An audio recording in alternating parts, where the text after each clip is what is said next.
political uncertainties. The Hope newspaper.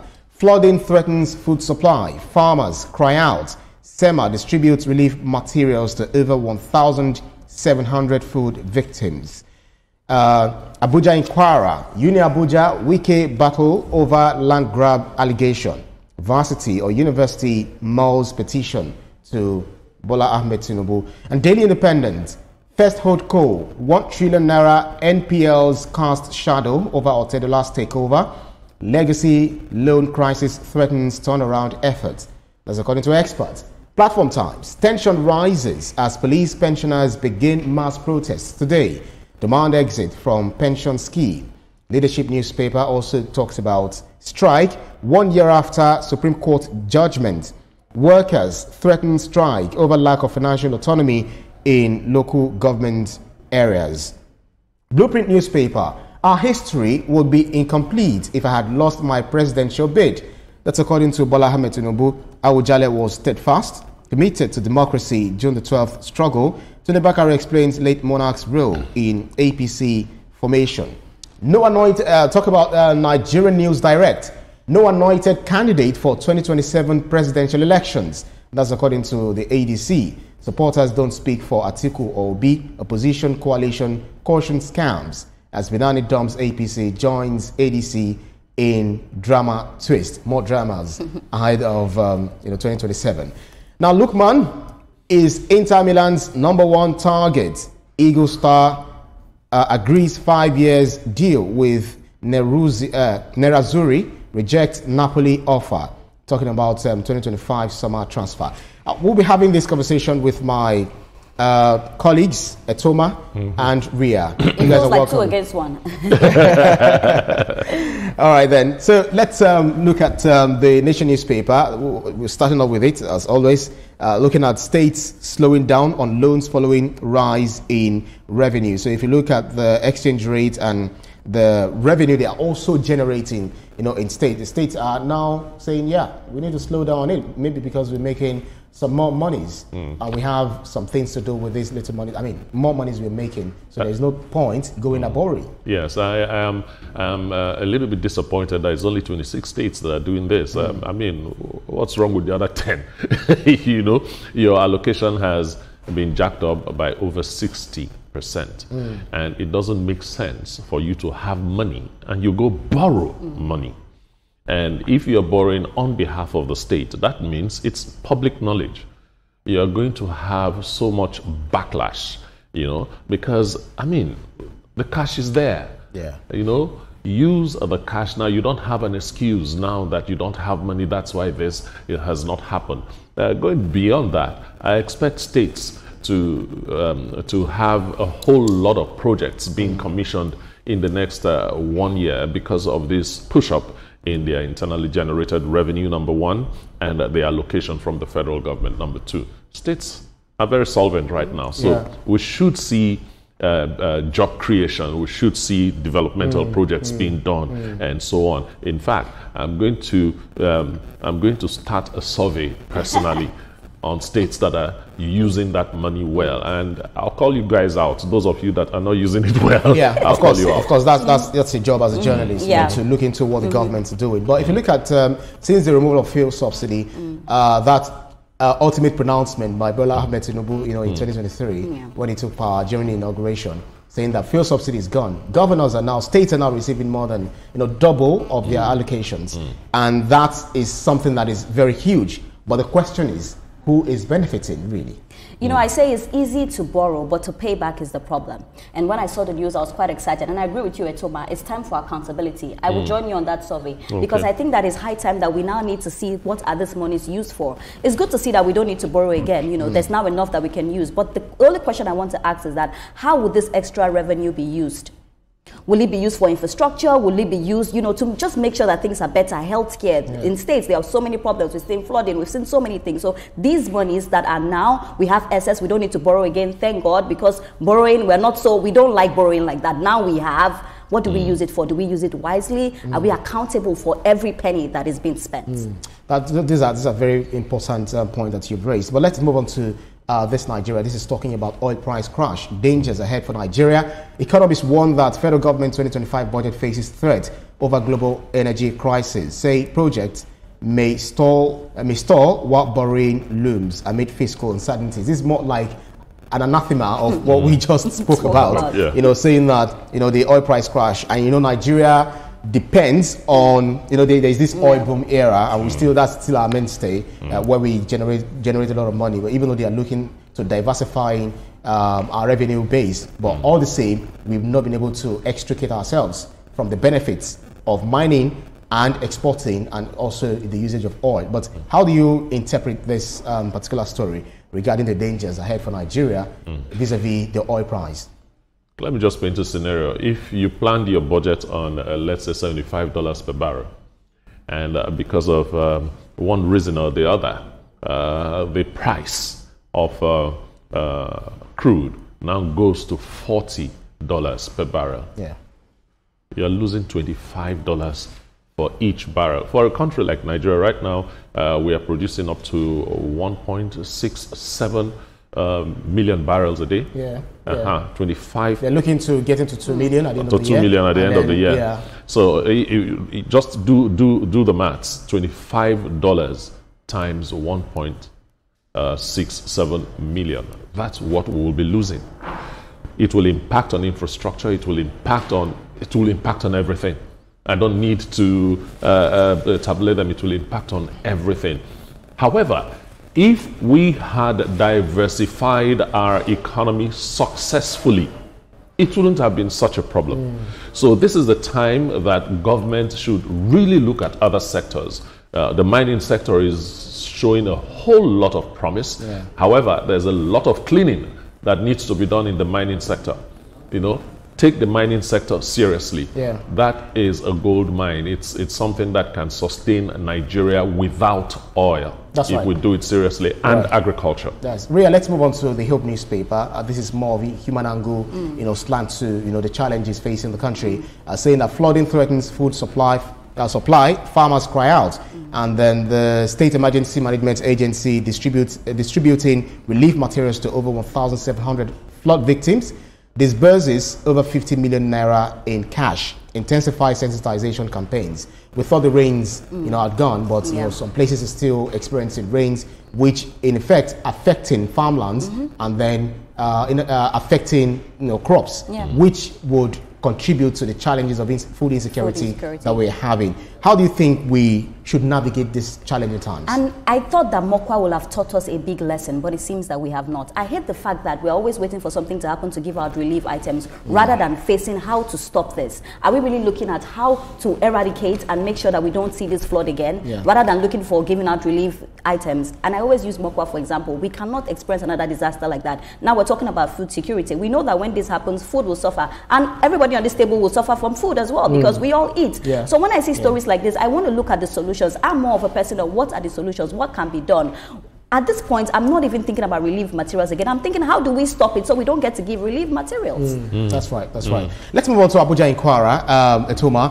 You know Abuja and Wike are teeth. So there is this battle over land grab allegation. The University Mall's petition to President Bola Ahmed Tinubu. If you look at Wike alleged that Abuja, you know, encroached over 11,000 hectares of land, but they've been able to reclaim 7,000. And we know this citadel of learnings, you know, our citadels of learning rather, they have large expanse of land. Have you been to Unilorin?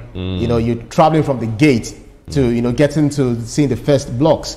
And then you go to, you know, so many schools there where you see how large they are. But now having Abuja saying that they encroached on 11,000 hectares of land. Who allocated this land? And when was it done? And what are the arguments, you know, for his own position that these lands have been encroached? Or is the government looking to take back what he has given? Wow, 11,000 hectares, that's a village. In fact, that's a city. that's a country. That's a country in some areas. Go to some islands. Yes, it's a country. That's a lot of land. I think that size was what Wike looked at and said, how one university, why should they have so much land? Let's go into the history and see. And he found out that the university actually encroached on ancestral lands, that belongs to the Aboriginal people of that area. And he decided to claim it. I mean, he's the minister for the Federal Capital Territory. That's right. So he has the power to do that. But the university is not looking at it they are not happy about it, and they are making a whole lot of noise. I think the way he took the land from them is the reason why we are having all this. That's right. He just went there. They would have had some kind of negotiations and all that before. But just to add to this, because I followed that story closely, and the land was given in 1988, and it was allocated by former President Ibrahim Babangida. I listened to the Pro-Chancellor speak about it. The question I want to ask is that the University of Abuja, who owns the University of Abuja? At the end of the day, it's for the federal government as well.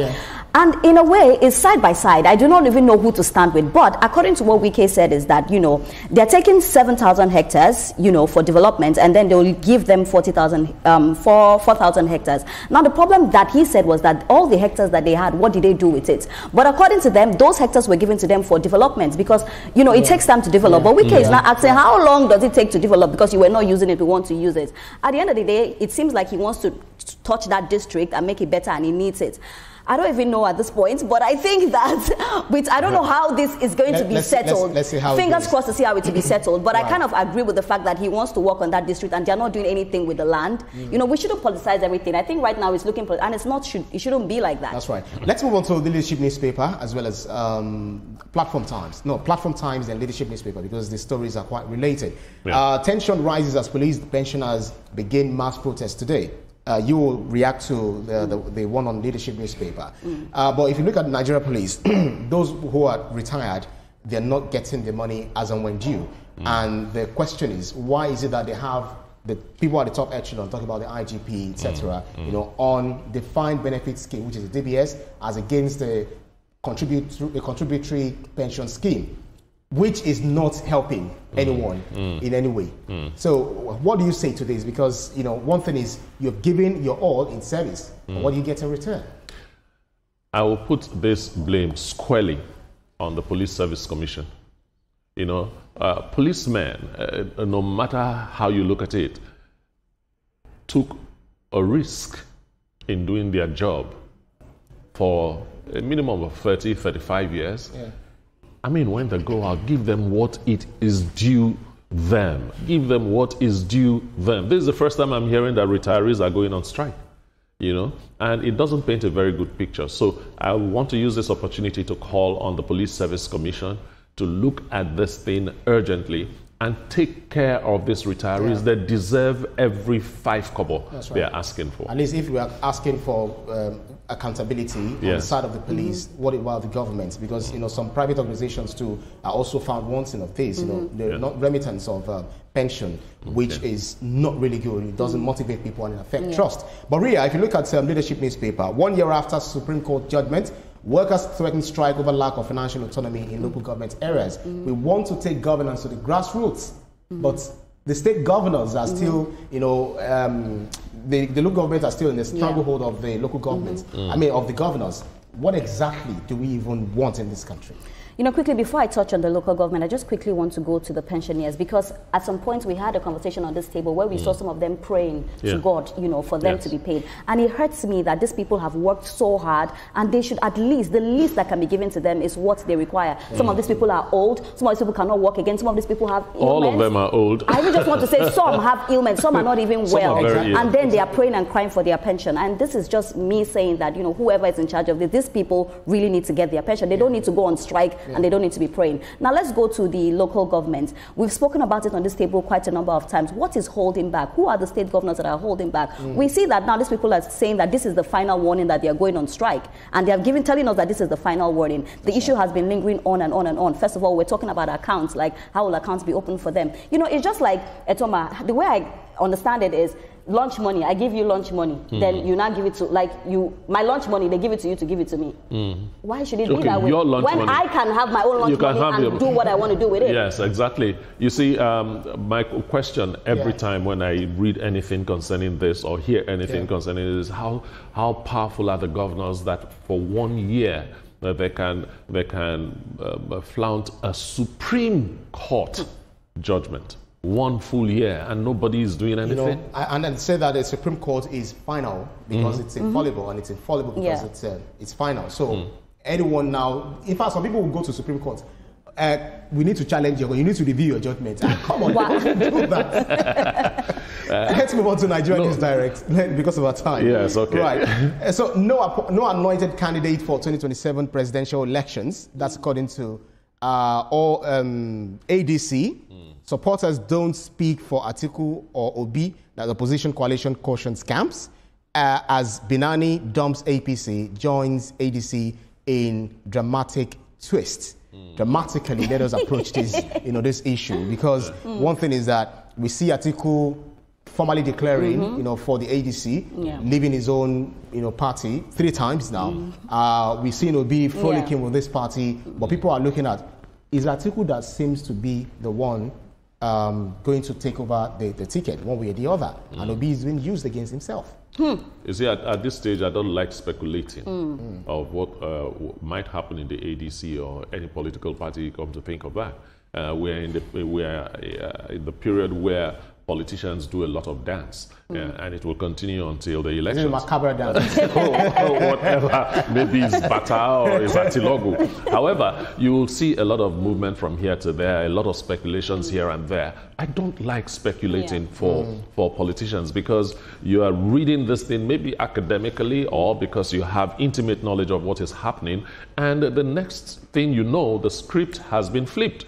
So, I mean, what's the point? We just have to look at and see the development. Excuse me, I think it's an open book. To see how it unfolds. Atiku is one person who has the right to be the president of this country, but I don't know who prophesied to him that you are going to be the president of this country, and it looks more like desperation. But at the end of the day, fingers crossed, let's even see if he'll get the ticket, because I'm really looking forward to how that plays out, because I keep saying it, Peter Obi seems to be a man that stands with his words, and he said he was not going to be vice president to anybody. So I really want to see who now gets that presidential ticket for the ADC. Now let's talk about PDP.